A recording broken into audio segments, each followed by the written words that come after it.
Gangguan kesehatan mental merupakan salah satu permasalahan kesehatan yang serius dan memerlukan perhatian khusus bagi tiap orang di seluruh dunia. Salah satu gangguan kesehatan mental yang sering terjadi seiring dengan bertambahnya usia yaitu demensia.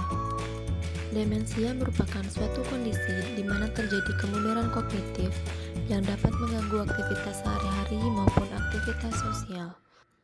Kemunduran kognitif pada penderita demensia biasanya diawali dengan hilangnya fungsi intelektual dan juga terjadi kemunduran memori atau menjadi pelupa. Lalu apa saja sih faktor risiko dari demensia? Jadi demensia itu dapat diakibatkan oleh beberapa faktor risiko antara lain yang pertama yaitu usia. Risiko demensia akan meningkat secara signifikan seiring dengan bertambahnya usia. Demensia umumnya terjadi pada seseorang yang berusia di atas 65 tahun. Faktor risiko kedua yaitu riwayat kesehatan keluarga. Seseorang yang memiliki riwayat kesehatan keluarga pernah menderita demensia akan memiliki faktor risiko yang lebih besar untuk terkena demensia. Faktor risiko ketiga yaitu jenis kelamin. Jadi, demensia ini lebih sering terjadi pada wanita dibandingkan dengan laki-laki. Faktor risiko keempat yaitu gaya hidup. Seseorang yang menderita tekanan darah tinggi, kadar kolesterol tinggi, maupun kadar gula darah tinggi atau menderita diabetes mellitus atau kencing manis, dan mereka tidak mampu mengontrol kondisi kesehatan mereka dengan baik, maka akan memiliki faktor risiko yang lebih besar untuk terkena demensia. Faktor risiko kelima yaitu gangguan kognitif. Seseorang dengan gangguan kognitif karena berbagai faktor lainnya akan memiliki faktor risiko yang lebih tinggi untuk terkena demensia pada tahun-tahun berikutnya. Faktor risiko terakhir yaitu tingkat pendidikan. Jadi, penelitian telah membuktikan bahwa seseorang yang memiliki tingkat pendidikan lebih rendah akan memiliki faktor risiko yang lebih tinggi untuk terkena demensia. Hal ini dapat disebabkan karena seseorang dengan pendidikan yang lebih tinggi akan melakukan lebih banyak latihan mental yang mampu melindungi otak mereka dari proses degenerasi. Nah, setelah kalian tahu apa saja faktor risiko dari demensia, kalian wajib tahu juga nih mengenai tanda dan gejala dari demensia. Jadi, terdapat beberapa tanda dan gejala dari demensia. Antara lain, yang pertama yaitu menurunnya daya ingat yang terus terjadi. Pada penderita demensia, kondisi lupa merupakan bagian keseharian yang tidak bisa lepas. Yang kedua yaitu gangguan orientasi waktu dan tempat.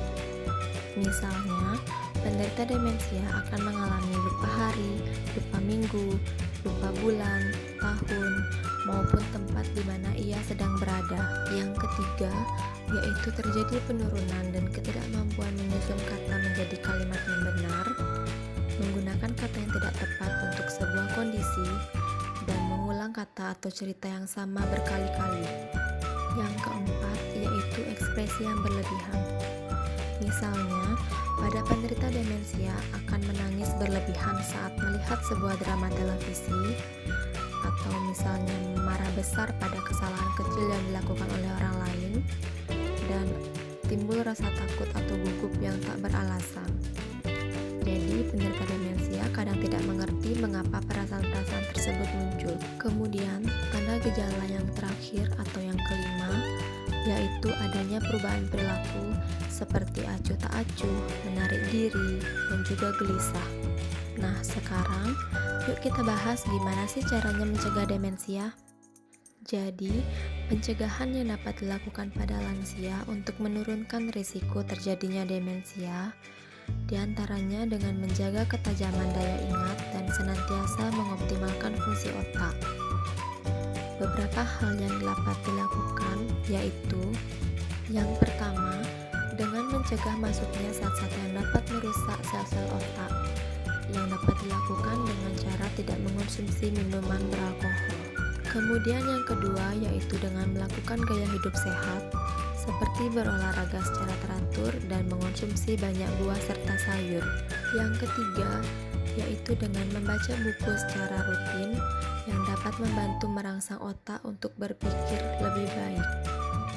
Yang keempat, yaitu melakukan kegiatan yang dapat membuat mental kita sehat dan aktif, misalnya dengan melakukan kegiatan rohani atau memperdalam ilmu agama.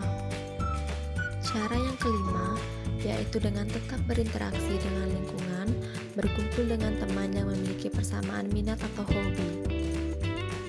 Kemudian langkah terakhir yaitu dengan mengurangi stres dan berusaha untuk tetap rileks dalam kehidupan sehari-hari sehingga otak kita menjadi lebih sehat.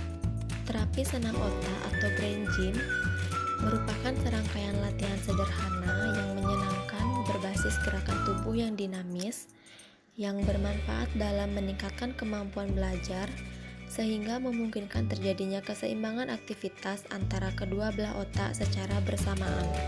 Selain memiliki banyak manfaat, terapi senam otak atau brain gym ini juga merupakan sebuah terapi yang sangat praktis yang dapat dilakukan di mana saja, kapan saja, oleh siapa saja, khususnya oleh lansia.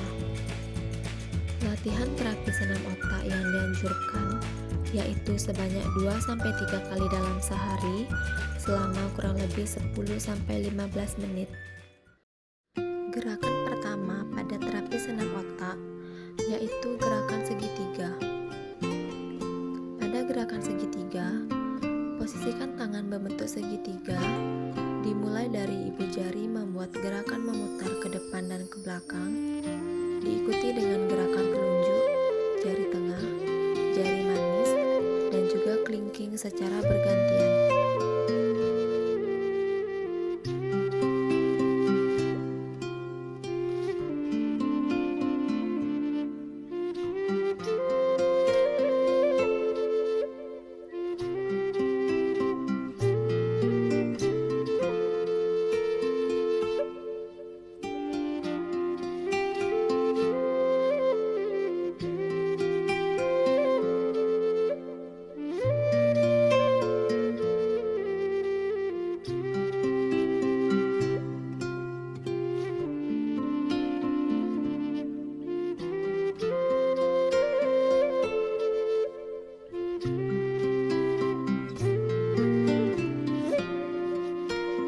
Gerakan kedua yaitu gerakan kepala kepanasan, perut keroncongan.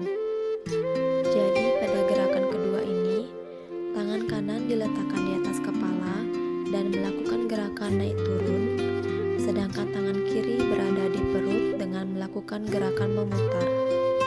Lakukan kegiatan ini secara bergantian antara kanan dan kiri.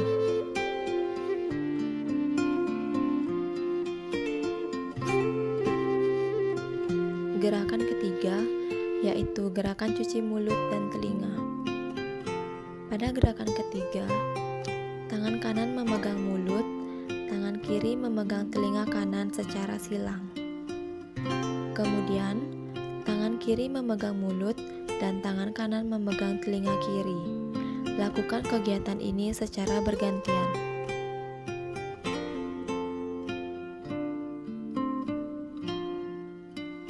Gerakan keempat yaitu gerakan palu setrika.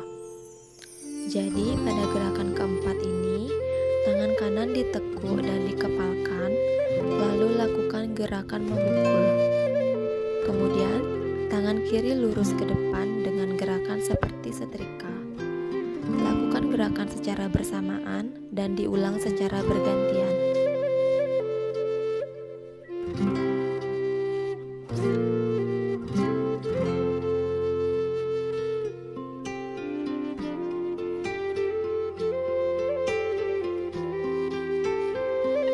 Gerakan kelima yaitu gerakan 1551. Jadi pada gerakan kelima ini, tangan kanan membentuk angka 1 dan tangan kiri membentuk angka 5. Kemudian bergantian tangan kanan membentuk angka 5 dan tangan kiri membentuk angka 1. Gerakan keenam yaitu gerakan es krim. Jadi pada gerakan keenam ini, tangan kanan membentuk jempol tidur dan tangan kiri membentuk kelingking tidur. Lakukan gerakan ini secara bergantian.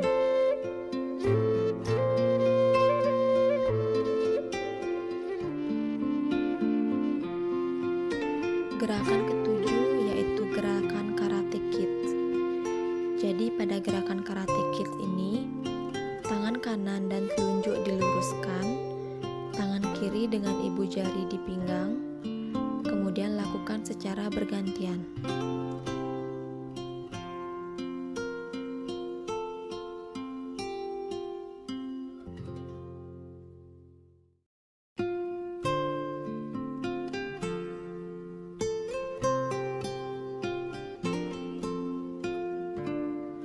Gerakan ke-8 yaitu gerakan angka 8 tidur.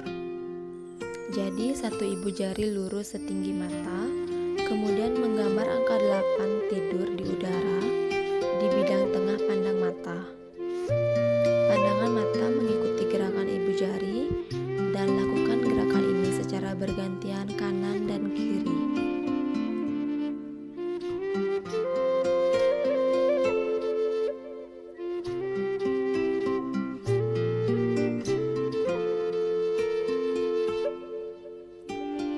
Gerakan ke-9 yaitu gerakan kota ilmu. Pada gerakan ke-9 ini, tangan kiri dan kanan digerakkan membentuk persegi dari atas ke bawah. Kemudian lakukan kegiatan ini secara berulang.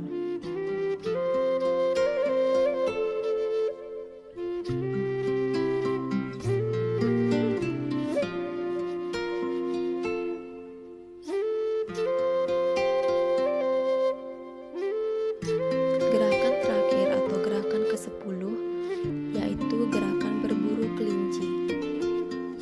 Tangan kanan membentuk pistol dan tangan kiri membentuk angka 5. Lakukan gerakan ini secara bergantian.